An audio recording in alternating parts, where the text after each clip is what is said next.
Salut Clément. Bonsoir Mouloud, bonsoir à tous.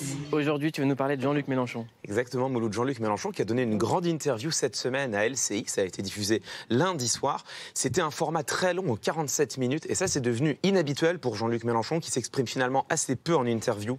Et c'est intéressant parce que ça nous a donné l'occasion d'entendre Jean-Luc Mélenchon parler de lui et parler de la manière qu'il a de concevoir son rôle de responsable politique.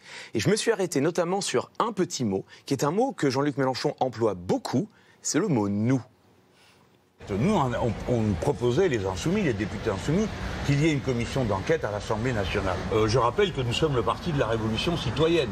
Nous avons été dénoncés par une élue d'extrême droite. Parce que là, nous avons des idées particulières, parce que nous sommes pour l'interdiction des grenades de désencerclement. Nous sommes un parti de la Révolution citoyenne. Nous sommes pour la propriété publique de l'eau. Alors, en rhétorique, il y a un réflexe à avoir. Il faut toujours faire attention à la manière dont les verbes sont conjugués. Ça peut paraître anecdotique, mais souvent c'est porteur de sens.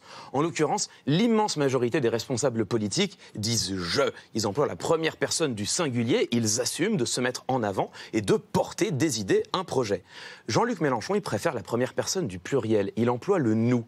Pourquoi c'est intéressant? Parce qu'en fait, ça rentre en résonance avec des déclarations qu'il a très souvent. Jean-Luc Mélenchon, de campagne en campagne, a dit « ce n'est pas ma personne qui est importante, c'est le projet que nous portons. Je ne suis qu'un maillon dans la longue chaîne du temps. » Autrement dit, il y a là une narration, il y a là un storytelling. Jean-Luc Mélenchon nous raconte une histoire dont le peuple est le héros et dont lui n'est qu'un porte-parole. Alors la question, c'est pas de savoir si c'est vrai ou faux. C'est une histoire, c'est une narration. La question, c'est de savoir est-ce que c'est efficace politiquement. Pour le parti La France Insoumise, on voit bien comment ça lui permet de s'affirmer comme un parti du peuple véritablement. Donc tout ça, c'est du storytelling. Et ce qui est intéressant, c'est que dans cette interview, il y a autre chose qui a émergé. On a posé à Jean-Luc Mélenchon deux questions qui sont des questions très personnelles. On lui a demandé de revenir sur le procès qui avait cours en ce moment contre lui et sur son éventuelle candidature en 2022. Et là, vous allez voir qu'à chaque fois, il y a une image curieuse qui lui vient dans la bouche. Alors vous, madame, vous allez aller au pied de la croix et vous allez dire au Christ, vous ne regrettez pas vous en faites une affaire politique de votre crucifixion? Mais c'est moi qu'on crucifie, c'est moi qu'on poursuit en justice, alors qu'il n'y a aucune raison de le faire. Être candidat est une souffrance terrible, c'est un boulot incroyable. Franchement, je ne me lève pas le matin en pétaradant d'allégresse à l'idée de remonter sur la croix, c'est pas mon idée.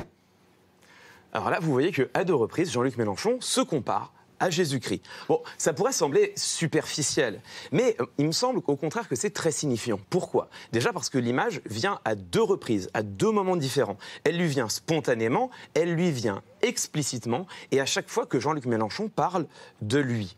Et ça, c'est intéressant parce qu'en fait, ça nous renvoie à une toute autre conception du rôle d'un responsable politique. Non pas celle d'un porte-parole, non pas celle de ce qu'on appelait à l'époque romaine le primus inter pares, le premier parmi ses pairs, mais au contraire une conception plus messianique de la politique qui est assez ordinaire, celle d'un chef chargé de garder le peuple, autrement dit, le héros de sa propre histoire. Et c'est intéressant parce que dans cette interview, on a vu émerger un contraste entre les verbes de Jean-Luc Mélenchon, la manière qu'il avait de les conjuguer, et les images qu'il a employées.